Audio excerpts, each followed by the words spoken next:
예, 미수습자의 유골인 줄 알았는데 동물 뼈로 밝혀진 그 어이없는 소동이 휩쓸고 간 세월호. 오늘 아침 표정은 어떨까요? 현장부터 연결합니다. CBS 특별취재팀 김민재 기자 연결이 되어 있습니다. 김민재 기자. 네, 저는 지금 진도 팽목항에 나와 있습니다. 예, 아니 미수습자 유해 발견했다, 막 보도가 쏟아져 나오고 저희도 준비됐던 저 인터뷰 내용을 바꾸고 이런 소동이 있었는데 몇 시간 뒤에 동물뼈라고 밝혀진 이 상황 어떻게 된 거예요? 현장에선 좀 취재해 보셨죠? 예, 일단 어제 오전 11시 20분쯤 세월호가 올려진 반잠수선 갑판에서 뼈 조각들이 발견된 게 시작입니다. 예. 해수부는 오후에 열린 긴급 브리핑에서 4에서 18cm가량의 뼈 조각이 6개 발견됐다고 말했습니다. 네. 발견된 장소는 세월호 뱃머리, 특히 배를 운전하는 조타실 아래 갑판으로 리프팅 빔을 받치고 있는 반목 주변에 끼어 있었다고 하고요. 세월호 선체 부양 과정에서 배 안의 뻘과 함께 흘러나온 것으로 추정됐습니다. 그렇죠. 저녁엔 국과수 광주연구소의 연구원 6명이 급파돼서 미수습자 가족과 함께 현장 검증을 하러 반잠수선으로 향했습니다. 예. 그런데 밤 9시쯤 막상 국과수 연구원들이 보니까 이 6개도 아니고 7개다. 그리고 사람의 뼈가 아니라 아마 식당 식재료로 쓰다 남은 듯한 돼지뼈였다. 이렇게 말했습니다. 쉽게 말하면 돼지고기에서 나온 뼈란 얘기예요? 식재료란 얘기는? 그러니까 제가 정확하게 뼈를 보거나 아니면은 뭐 검증 결과가 자세히 나오지는 않았는데 지금 국과수에서 추정하기로는 돼지가 뭐 애완동물로 들어가거나 뭐 그럴 수가 없거든요. 제주도는 돼지가 반입이 불가능하기 때문에 살아있는 돼지는 그렇기 때문에 이건 식재료로 쓴 돼지뼈가 아니겠느냐 이렇게 추정을 하고 있죠. 일종의 어이없는 해프닝으로 끝난 건데 근데 그 과정에서 이제 가족들이나 해수부 관계자들한테는 이 상황들이 제대로 알려지지 않았다는 얘기는 또 뭡니까? 이 방금 말씀드린 뼈 조각이 발견됐다는 시점, 이게 오전 11시 20분쯤이면 미수습자 가족들이 인근 선박에서 온전한 수습을 기원하면서 종교 행사에 참여하려고 했던 바로 그때입니다. 어제 종교 행사 있었죠? 그렇죠. 그런데 4시간이 지난 3시 반쯤에야 뼈 조각 발견 사실을 취재진들에게 알렸고요. 가족들조차도 이때 언론을 통해서 이 사실을 알게 됐습니다. 가족도 신문 보고 저 보도 보고 알았어요? 거의 해수부의 공지 문자가 언론과 가족들이 거의 비슷하게 알려졌던 것 같은데 그래서 언론을 통해서 주로 이 사실을 알게 됐다는 증언들이 많았는데요. 그래요? 심지어 상황을 총괄하는 인양추진단장도 3시간이나 지나서야 보고를 받았다고 브리핑에서 인정했습니다. 그동안 해수부가 번번이 가족들과 상의 없이 인양 과정을 진행하더니 이제는 자신들의 보고 체계조차 허술하게 구멍이 뚫린 걸 보여준 건데요. 주먹구구 인양 시스템의 적나라한 현주소가 드러나준 셈입니다. 돼지뼈로 밝혀지긴 했습니다만 지금 이제 뭔가가 바깥으로 나왔다는 건 그 정부가 유실방지 대책 철저하게 했으니까 이 배수 과정도 문제 없을 거다고 했던 것이 이 진짠가 좀 의심하게 돼요. 그렇습니다.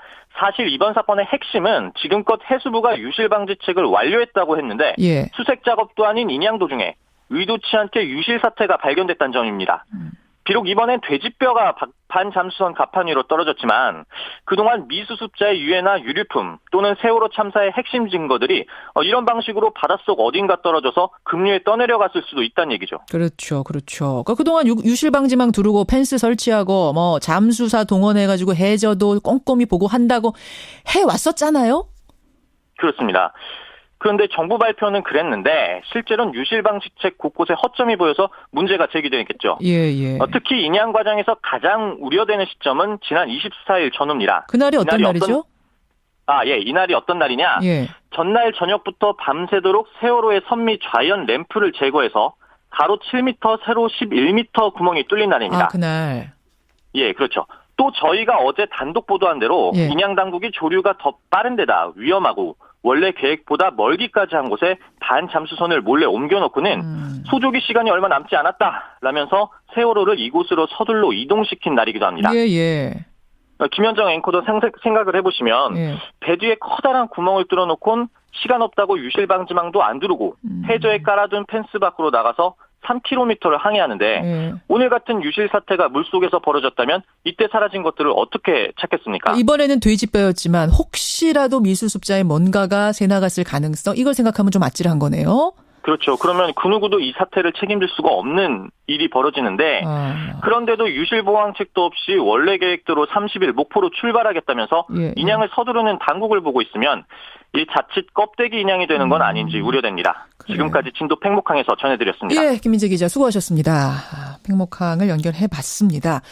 자, 이제 그러니까 유해들, 지금 뭐 유가족, 그 미수습자 가족들은 말합니다. 우리의 소원은 유가족이 되는 것이다. 어서 빨리 시신이라도 보고 싶다라는 얘기를 누누이 하고 있는데, 자, 이들을 어떻게 발견할 건가? 유고를 어디서 어떤 방식으로 발견할 것인가가 굉장히 중요한 부분이죠. 그래서 이분 모셨습니다. 6.25 전사자 유해 발굴 단장을 지냈고요. 진실화해위원회 민간인 희생자 유해 발굴 조사 단장도 지낸 분, 우리나라 최고의 유해 발굴 권위자입니다. 충북대학교 박선주 명예교수 연결을 해보죠. 박 교수님 나와 계세요. 네, 안녕하세요. 제일 궁금한 게 사람 뼈인지 돼지 뼈인지 구분하는 게 그렇게 어렵습니까? 그 훈련받은 전문가가 보면 그 자리에서 알 수 있죠. 아, 전문가는 그 자리에서? 예. 그 국가수는 어제 9시에 가자마자 그래서 바로 안 거예요? 글쎄, 국가수에서 누가 갔는지 모르겠어요. 왜냐면 이제 사람 뼈하고 동물 뼈를 이제 다 훈련받은 사람. 예, 예. 받은 사람이면 그걸 금방 알 수가 있고, 또 사람 뼈만 훈련받았다 하더라도, 아, 이건 사람 뼈가 아니구나. 이렇게 금방 할 수가 있는데, 예. 국가수에서 그렇게 5시간씩 넘어서 한 건 아마 좀 정확하게 하느라고. 아니, 국가수가 도착한 자체가 늦고요. 예. 아마 그러니까 예. 국가수 도착하기 전까지는 거기 있는 사람들은, 현장에 있는 사람들은 다 사람 뼈라고 생각을 했던 모양입니다. 그렇습니다. 그래서 저희도 이제 걱정하는 게 수색대가 들어간다든지 거기 일하는 사람들한테 기본적으로 사람 뼈가 어떻게 생겼다는 그런 오리엔테이션이 필요하지 않았을까 하는 생각이 드네요. 그러면 지금 현장에는 인양 작업 현장에는 유해 전문가 뭐 이런 분들은 하나도 없다는 얘기가 되는 거네요. 돌려 말하면. 그 위에 칼 수가 없나 보죠, 배 위에. 왜냐하면 주로 인양 작업 쪽에다가 신경을 썼지 배 선체로 들어올리는. 그렇죠. 그 안에서 물이 빠져나오면서 유실될 가능성 이런 거에 대해서는 아마 계획을 세우지 못했나 보죠. 세우지 못하고 있다 보니까 지금 이 뼈를 보고도 전문가라면 첫눈에 보고 이게 다 사람 뼈인지 동물 뼈인지 구별을 할 건데 전문가가 하나도 없다 보니까 10시간 지나도록 사람 뼈다 이렇게 하는 이런 소동이 벌어진 거군요. 근데 저도 궁금한 게 그 배 위에 한국 분들이 타고 계신지 아니면 중국 썰매지 팀들만 있는 건지 또 해수부에서도 해수부 관계자가 그냥 하는데 나가 있는 건지 그런 건 전혀 모르겠어요. 아, 그건 무슨 말씀이세요? 아니, 한국 사람이 있고 없고 어떤 차이가 있단 말씀이세요? 아니, 예를 들어서 중국 사람들이 일을 하면서 거기서 그런 게 나왔을 때 거기에 어떤 중요성 같은 거 이해하지 못하고 그냥 놔뒀다든지 그럴 수도 있으니까. 아하.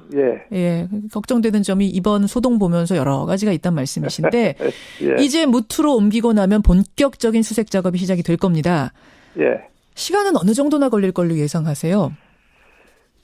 작년에 해수부가 만든 거 보니까 자기네들 계획엔 한 달 가까이 소독 이런 거 안전장치다 하고 그다음에 한 석 달 선체만 하는데 한 석 달, 그다음에 선창 밑에 거기 한 2달에서 최대한 5개월쯤 잡아놓고 있더라고요. 5개월쯤이요? 예. 그래. 시간은 5개월. 수색 방법은 아직 확정은 아닙니다만 해수부가 제일 유력하게 검토하는 건 일단 객실 부분을 따로 떼어내겠다. 그런 다음에 배를 똑바로 세워서 수색에 들어가겠다. 이런 방안입니다. 이 방법은 어떻게 보십니까? 제가 며칠 전에 국회에서 수습 방안에 대해서 발표하면서 제가 몇 가지 가정을 했어요. 예를 들어서 배 안에 뻘이 있는 경우, 뻘이 있어도 많이 있는 경우, 조금 있는 경우, 또 뻘이 없는 경우. 그다음에 또 하나 유해가 3년씩 됐지 않습니까? 그렇죠. 3년씩 됐으니까 그 안에서 어느 상태로 남아 있을까? 그거를 이제 쭉 외국 자료들 조사해 보니까 이제 뼈로 남아 있을 가능성이 높기 때문에 만일 뻘에 하고 물이 있고 그런데 뼈가 이제 이렇게 관절이 다 이렇게 떨어져 가지고 남아 있으면은 그게 이제 바로 세우는 과정에서 그게 움직일 수가 있죠. 움직일 수가 있으니까 이제 현장이 이제 교란되는 거죠. 그리고 다른 유해하고도 섞일 가능성이 있다고 보는 거죠. 그래서 일단은 제가 그날 제안한 게 미수습자가 남아 있다고 이제 추정되는 그 방에 먼저 수색대가 선발대가 들어가서 상태를 보고 그 안이 예를 들어서 뻘이 쌓여 있고 뼈들이 흩어져 있을 가능성이 있으면은 움직이면 안 되는 것 같고. 아, 세우면 안 되는 거군요. 그렇죠. 세우면 안 되고. 근데 들어가 봤더니, 예. 그런 문제가 없을 것 같다. 예. 이렇게 판단이 나면은 세워도 괜찮다고 이제 그런 얘기를 했거든요. 아. 그러니까 서두르지 말고 예. 차근차근 한번 먼저 시험적으로 들어가 보고, 예. 그 다음 단계로 가는 게 좋겠다는 그런 방법을 제안했어요. 그러니까 이제 국민들이 아니 무트로 나왔는데 이게 도대체 수개월이 되도록 왜 이렇게 수색자가 모래해 하면서 재촉할 일은 아니란 말씀이에요. 그렇죠. 예. 예. 그렇습니다. 신중하게 접근해야 된다. 바로 세울 일도 아니다.